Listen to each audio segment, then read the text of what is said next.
ఎన్నికల వేళ అనంతపురం టీడీపీలోకి భారీ స్థాయిలో మైనారిటీలు చేరడంతో ఆ పార్టీలో జోష్ నింపింది. 21వ డివిజన్ మున్నానగర్కు చెందిన మైనారిటీలు ఐఎంఎం భాష ఆధ్వర్యంలో పార్టీలో చేరారు.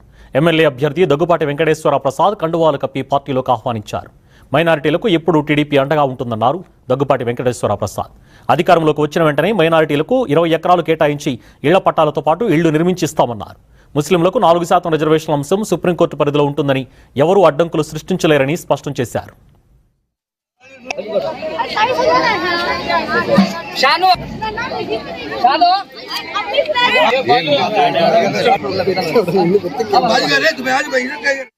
అనంతపురం అర్బన్ నియోజకవర్గంలో 21 డివిజన్ లోని మున్నానగర్ లో ముస్లిం మైనారిటీలు దాదాపు 1000 మంది పార్టీలో చేరడం జరిగింది.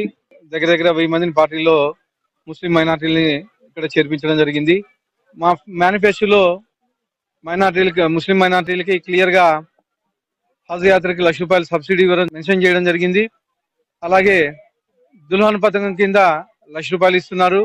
అలాగే ఇమాం మౌజాలకి ₹10,000, మజీద్ మెయింటెనెన్స్ కి ₹5,000, అలాగే చంద్రన్న రంజాన్ కానుక, ఇలాంటివన్నీ ఇంతకు ముందు ఏదైతే ఇచ్చారో ఆ పథకాలన్నీ ఈసారి కానీ మా తెలుగుదేశం ప్రభుత్వం వస్తానే ఇమ్మీడియట్ గా మొదలు పెడతారని చెప్పేసి తెలియజేసుకుంటున్నాను. అలాగే నేను అనంతపురం అర్బన్ ఎమ్మెల్యే అయిన తర్వాత 20 ఎకరాల భూమి ముస్లిం మైనారిటీకి ఇల్లు పట్టాలు ఇప్పించి ఇల్లు కట్టిస్తానని చెప్పేసి కానీ తెలియజేస్తా ఉన్నాను. అలాగే ఇక్కడ ముస్లిం మైనారిటీల రిజర్వేషన్ 4% రిజర్వేషన్ ఏదైతే ఉందో అది కానీ సుప్రీంకోర్టులో ఉంది. ఖచ్చితంగా ఆ రిజర్వేషన్ కొనసాగిస్తామని చెప్పేసి కానీ కంఠబద్ధంగా చెప్తున్నాను. దానికి మొన్న మా అధినాయకుడు అనంతపురం రావడం జరిగింది. ఆ రోజు కానీ మా అధినాయకుడు తెలియజేయడం జరిగింది. 4% రిజర్వేషన్ పోతుందని చెప్పేసి వైఎస్ఆర్సీపీ వాళ్ళు అబద్ధాలు చెప్తున్నారు.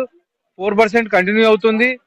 ముస్లిం మైనారిటీలని వైఎస్ఆర్సీపీ ఎప్పుడు సరిగా చూడలేదు. ఏవైతే వీళ్ళకుండే పథకాలు ఈ రోజు కానీ గత 5 ఏళ్లలో ₹1 లబ్ధి పొందిన దాఖలాలు లేవు. మా తెలుగుదేశం ప్రభుత్వం వచ్చిన వెంటనే ఇమ్మీడియట్ గా ఏవైతే పథకాలు ఉన్నాయో ఇవన్నీ మేము వర్తింపు చేస్తామని చెప్పేసి తెలియజేసుకుంటున్నాను.